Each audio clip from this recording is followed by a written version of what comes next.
Javier. Today we'll have a guest with us, Engineer Micheal Oluwagbemi. You're welcome, sir. Thank you. Thanks for having me. You're Yeah. welcome, sir. Thank you. He's not a new face to the television, and today we're going to tap from his vast knowledge. We'll be talking on bridging Nigeria's widening infrastructure gap today. So, sir, Mr. Michael, sorry, Engineer Michael, It's okay. It's can all you right. please I'm give also a us mister. a brief info about yourself? Yeah, so my name is Engineer Micheal Oluwagbemi. I'm an engineer and also, of course, an entrepreneur. Okay. I've been in engineering now for well over 20 years, over 20 decades since I entered the profession. I have vast experience in what I call the energy industry, which includes petroleum, power, and gas, and also the physical infrastructure industry. So, building bridges, roads, Okay. ports, as the case may be. Worked across the world. I was a project manager for the Keystone Pipeline project, which is the longest pipeline in the world. When it first started in 2006, 7, 8, I was the first project manager on that project. And since then, I've gone on to start my own engineering and construction company, which I'm chairman of, in Vetman's Resources Group. And it's been a journey, of course, coming back to home to Nigeria in the last 8 years and practicing in the industry and helping to develop various projects and infrastructure projects, especially and supporting various organizations, both government and private. The experience has been wide. I sat on the board of the Rural Electrification Agency at the pleasure of the president for the last 2 years. And so I also have experience in advising policy and also helping to develop Nigeria's infrastructure stock. Also, I served as special advisor to the managing director of Federal Road Maintenance Agency. So, in all of these roles, be it in public or private, I've been a champion and an advocate for improving the infrastructure that drives the economy of not just of our country but the world. Since my experience has been global. Oh, okay, that's a Yeah, nice one, sir. yeah, Like I rightly said, a vast knowledge, and we're going to be tapping into that vast knowledge. Okay, this is let's sure. go further into the questions. Absolutely.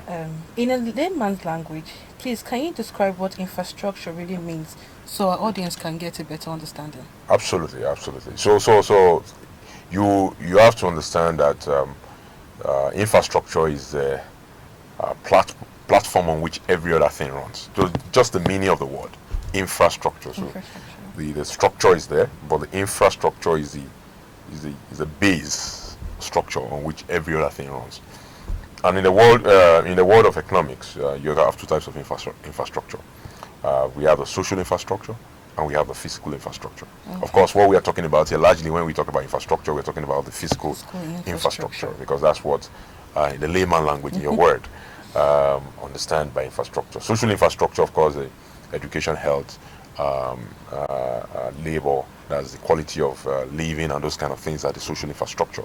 So if I have a social infrastructure, that's a different thing. But today we are concentrating on physical On physical infrastructure. And infrastructure. by that we mean the platform, the basic things that every government should provide so that the economy of a country can run.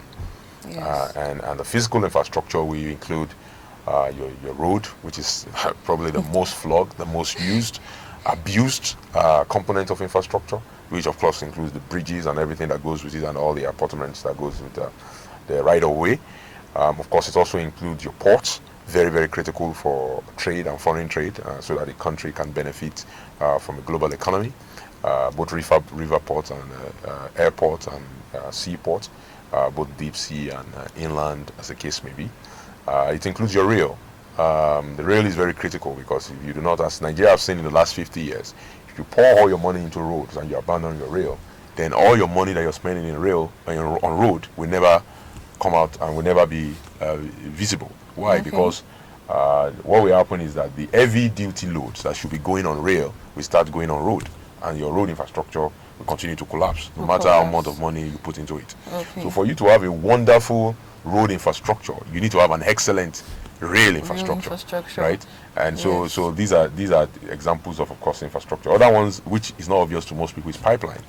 The pipeline is a critical infrastructure. It moves, again, heavy-duty liquids. You're talking about your petroleum, your gas, from one point of the country to the other side of the country. So it's a critical infrastructure for the economy of that country. Otherwise, you're going to be moving that load or that commodity in an expensive way, using trucks and tankers. You will kill people on the road, as Nigeria has been experiencing since we destroyed our pipeline infrastructure. Nigeria has about 5,300 kilometers of pipeline infrastructure that was built between 1975 and 1983 by mostly under then former president, who was then the chairman of NNPC and later the Minister of Petroleum, President Buhari then. And then 83, the good old fellows took over and they destroyed it. By the time looking at Nigeria came back to democracy, Nigeria had less than 1,000 kilometers of, over 5,300 kilometers of pipelines functioning. So that's why you see all these petrol tankers on the road. They kill people, they destroy the road because they're heavy duty on the road. They cost us money, and they block the road. They create chaos. So your lack of pipeline infrastructure is also a big problem and very problematic. So of course, these are what I would call your main, or I would say key infrastructure for a country. And a country that builds up is petroleum. So I would say, yeah, and of course power. So power is also very critical. It's also a critical infrastructure. Anything that has to do with energy. So I would like to classify the infrastructure into three major kinds, right? The energy infrastructure, those ones that are critical to your energy supply. So some infrastructure might belong to 2 or 3 classes, by the way. For example, how will you classify pipeline? It's both an energy infrastructure and a supply chain infrastructure. A supply chain infrastructure are those things that move goods from one point to the other, right? And then there's all in anything you do infrastructure, and that's why the only thing that belongs in that category is road. Right? The all in anything you can do infrastructure is road, right? Every other, so it's either a supply chain infrastructure, energy infrastructure, or your road, right? So these are this is just a very basic 101 way of looking at what infrastructure is. Okay, so if I get it correctly, sir, you talked about the road, the railway, and the pipeline. Yeah, and also the power. And also the power. Energy and because the road is being abused. Yes. We need the railway in order for the road to breathe. Absolutely. Absolutely. So if railway is being given attention to, and the pipelines are being given attention to, this will yield security in the environment. Absolutely. Okay. Thank you very much, sir. Yeah. Thank you very much, sir. Having explained what infrastructure is, can you describe the gap in infrastructural situation in Nigeria?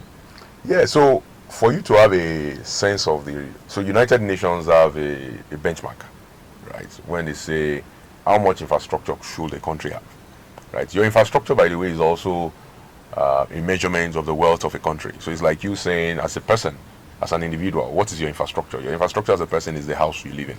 Okay. Right? So that's your number one infrastructure. The second infrastructure you have as a person is your car or vehicle or whatever way you move around, right? That's another infrastructure you have.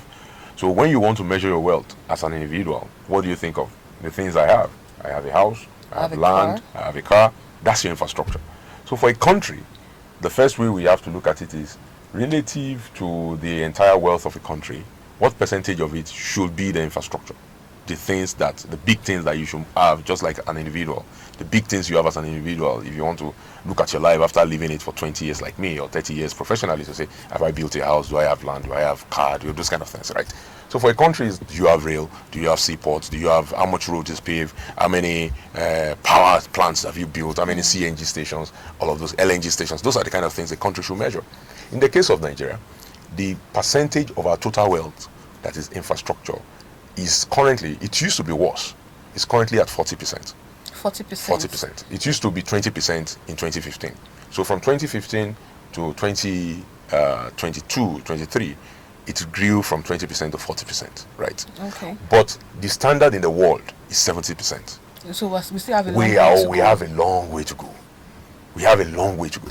So we took it from 20 to, some people say 35, some people say 40, whichever way is between that number. So let's just say we about to double it, right? But we also need to double it even further, right? Because when you have a big economy like Nigeria, $500 billion economy based on nominal GDP, based on PPP, purchasing power parity, about $1.2 trillion economy. If you have that kind of economy, the question is, what percentage of that economy is efficient? What percentage of that economy can the other percentage of the economy roll on? It should be 70%, meaning that on nominal GDP basis, Nigeria should have $350 billion worth of infrastructure stock. Okay. That means if you take the value of our road, our rail, our seaports, our energy, our power plants, our gas plants, our river ports, all of those things. If you take the entire value, it should be about $350 billion. But what we are saying is that as of today, it is less than 125, let's just say about $200 billion at max. So you can already see we have $150 billion every year. So it's not, remember your GDP is on an annual basis. So if you have an $150 billion last year, on top of $150 billion the year before, on top of it, now you see how that's a lot. we are already falling behind. Yes. Every year we have a gap of $150 billion spending on infrastructure. Yes. And the next year comes, we're in trouble. Now let me scare you a little bit. The entire national revenue of all the state, local government, everybody combined together in Nigeria today is give or take about $30 billion. 30 billion. If you are very lucky, 35. Now your infrastructure stock deficit is $150 billion. So if we say, oh, we're not spending on salary anymore, which means that everybody will start protesting on the street. We're not spending on this thing anymore, on education anymore. The teachers will go on strike. We are not spending on healthcare anymore. All the doctors all of us will start dying. And we say our entire budget, we all agree every year, our entire budget should be spent on infrastructure. We are still going to have $115 billion deficit. So you can see the struggle already. Yes. Your revenue does not match your need.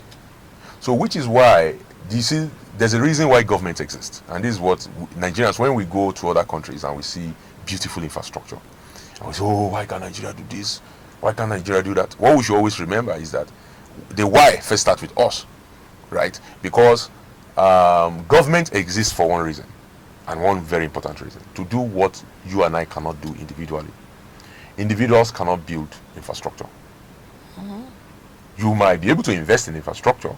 Okay. You can partner with government to build infrastructure. Government can say, okay, I want to do a PPP.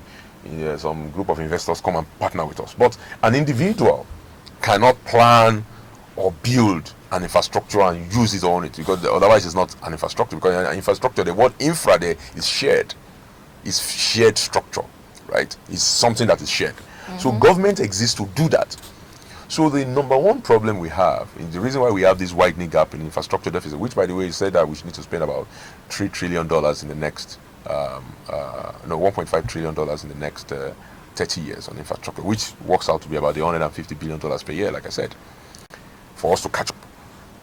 Now, the reason why we can't do that is because we have not, our governments don't have the funding capacity. Is what I've just explained to you. $35 billion, the entire government of Nigeria. Maybe let's even inflate it to $40 billion. But you need $150 billion. Number one, Nigerians don't trust their government enough to pay taxes.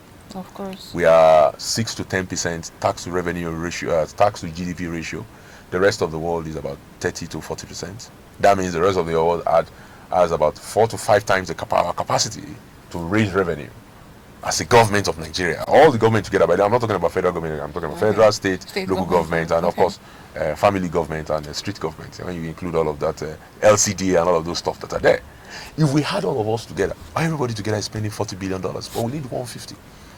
So the point is, unless we fix the capacity of our government to mobilize capital, then we cannot be able to fix that deficit. But you do not mobilize capital just from taxes, by the way. I'm not saying that we should go around and just tax ourselves to death.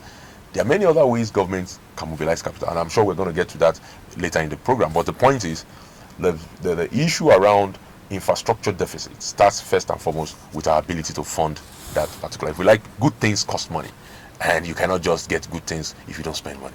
Okay, so you said there are ways that the government can fix it, right? So what are those ways that the government can actually fix this problem?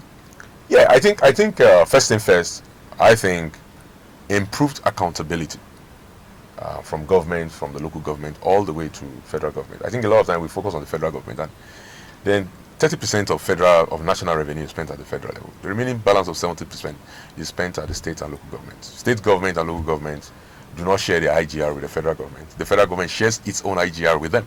Okay. So when you now do the proportion, 70% of all money that is made in Nigerian governments added together, the 801 governments that Nigeria have, which is the federal government, the government of the 36 states, FCT, and 774 local governments, constitutionally. If you add the 801 governments together, the money that is spent at the federal level is just 30%. The remaining 70% is at state and local government. Okay. We need to make sure that there's accountability. Okay. So when people feel that you're accountable, then they will be able and willing to put more into the bucket. Okay. And then if we put more into the bucket, we can leverage it to then raise. And the word leverage means we have to borrow. And that's why, even though a lot of people condemned the last administration about borrowing, I never saw it. There's no country in the world that builds its infrastructure with cash, because infrastructure is meant to last a lifetime. So if I'm going to wait to just get the cash to build a particular infrastructure, that means I will wait until, it's like you waiting to build your house until you have all the money when you're about to die. So you start getting the money small. You'll be gathering it. Each time you put it under the pillow, inflation is killing the money. The day you want to buy block down there. Hey, so there's no country. If you are an individual, you're not doing that. I mean, most individuals in Nigeria, back in my own father's time, my grandfather's time, they will come together as a community. They will build a house. In my own father's time, they will, as they are working, then in the city, you do your foundation, you go back there, you do your wall, you go back there and do your German floor. You don't wait until the money is complete, and then I'll say, now I have the money, then I'm going to go and build. It doesn't work like that. It doesn't work like that. Exactly. So why are we now saying as a country? Because the economy is not even stable. It's not even stable. The children are being born every day. Yes. Because we are generating economic production. Children are the most important factors in economic production, right? Because it's a bet on the future. If you have a child, you are saying that the future, if you have two, you are just one person, you have two children, right? That means you have doubled yourself. You are betting that the future is better than today. That's the bet. Otherwise, if you think the future is worse than today, you stop having children. You, in fact, cut yourself by half, right? But if you are betting that the future is better than today, you have children. So when you have those children will need to eat. They will need to transport. They will need to. You are increasing the pressure on the economy. So what you need to do is to borrow against that future. You will take the future of those children. I hate to use the word. You mortgage it. You take the cash from the future and bring it to the present. And then you now build the infrastructure that will grow the economy so that it can benefit from it. Okay. So there's nothing wrong with borrowing. It is bad borrowing that we should be frowning at. Bad borrowing is borrowing money to distribute palliative. Bad borrowing is borrowing money to pay salary. Okay. That is now you taking your children's future and chopping it today. You know, that's a different thing. That's a very and when you chop it today, what do? You go to the toilet, you flush it out. So you are flushing your children's future away. But if you take that money and you build road, build rail, build seaport, build, each time you are building, we are expanding the economy so that those children can benefit from the expanded economy. Otherwise, if you give birth to two, if all of us are giving birth to an average of 33 children, say in Nigeria, that means we are all tripling the demand on the economy in the next, say, 18 to 20 years. So once those children are 20 years, they also have their demand. They need to rent a house. They need to eat. They need to build. So once those children become economic actors, they have put times 3 of the demand that you put on the economy. So what we need to do is that between the time they are born and the time they enter the market, that's 18 years, we need to build infrastructure to sustain times 3 of your own economic activity. But we cannot wait, because you cannot generate times. Can you generate times 3 of you? You can't. No, so what you do is you borrow against the future of those children, and you take that money and you invest it. And when you invest it, the value of the infrastructure stock will grow. If you wait to build a road, still, I remember when I first entered the oil and gas industry, still then was having about a third of the price today. A third of the price that we're paying for steel today is what we're paying. And steel is the fundamental material that is used to build infrastructure, either road, bridge, or whatever. It's tripled in price. So if we waited to build Dangote refinery 7 years ago, Dangote refinery now will cost 3 times the amount it took to build it now. If you start Dangote refinery today, it costs them 20 billion. It might cost them up to 40 billion to do it. Or more. So you cannot wait. So the first thing first is accountability. After you are accounting, then you must then develop. This is the second part. You must develop projects for the future, and then you must mobilize capital to back those projects.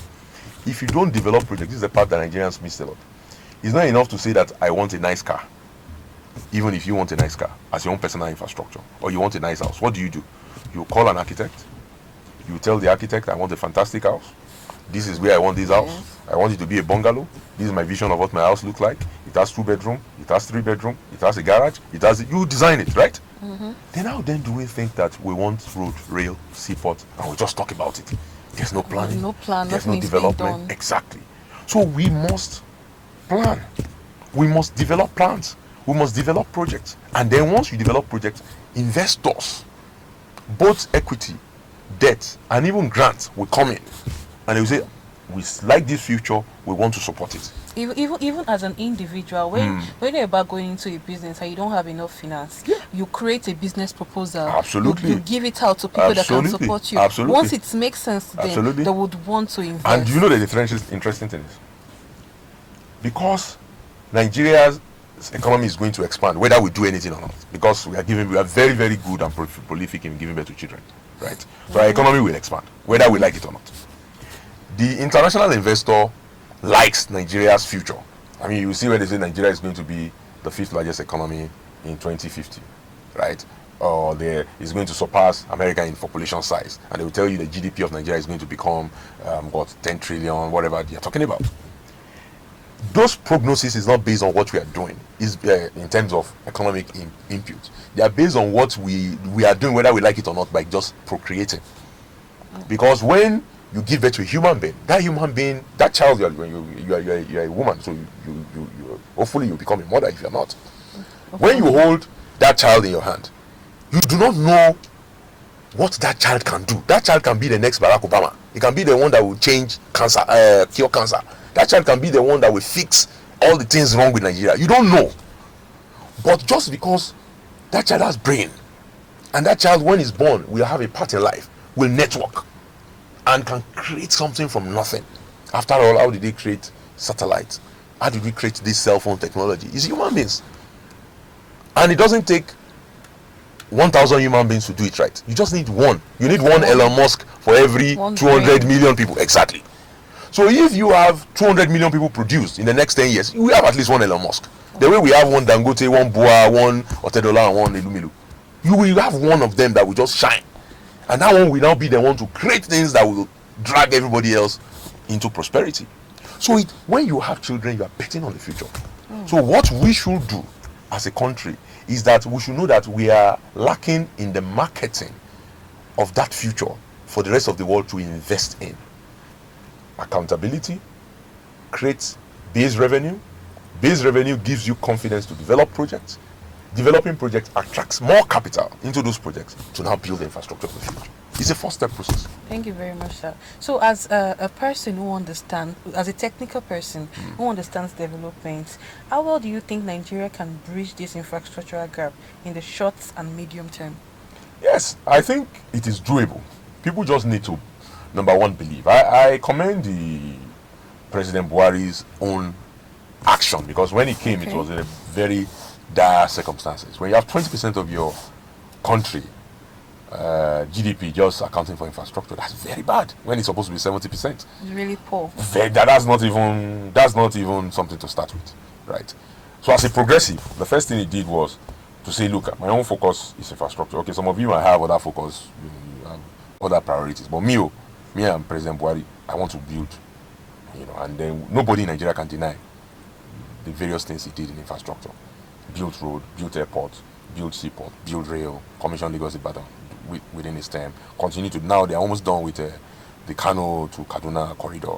They have started the Maradi to Kano to Maradi component.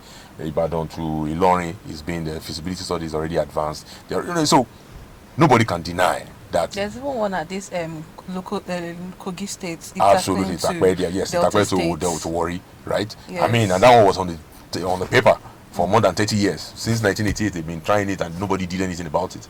Warri Seaport, I grew up in Warri. So Warri Seaport was dormant for many, many years. They reactivated it. So there's no doubt he did his own part in terms of reactivating activity in the infrastructure sector. And you know what again happens when you activate infrastructure sector? You create jobs. I always tell people that this grounding power that your station is today, when it was being built in the 90s, you could park your car in Abuja, drop the key inside it, and you'll meet your car back there. Oh, really? Crime was like, crime was zero. Because you know what? A man that have gone to the site in the morning to carry concrete, to work hard, to build, to be an engineer, to be a designer, to be an architect, as you are building a whole, Guanipa is like a whole city. It's almost like 500,000 or more people here today. It's the largest estate in West Africa. In the West Africa. When it was being built, during the Abacha administration, crime in Abuja was almost zero. Because people were working. Young men then will leave NYC, they will come to Abuja for IT or come to Abuja for NYC. They will live inside uncompleted buildings all around Abuja as they were building Guanipa.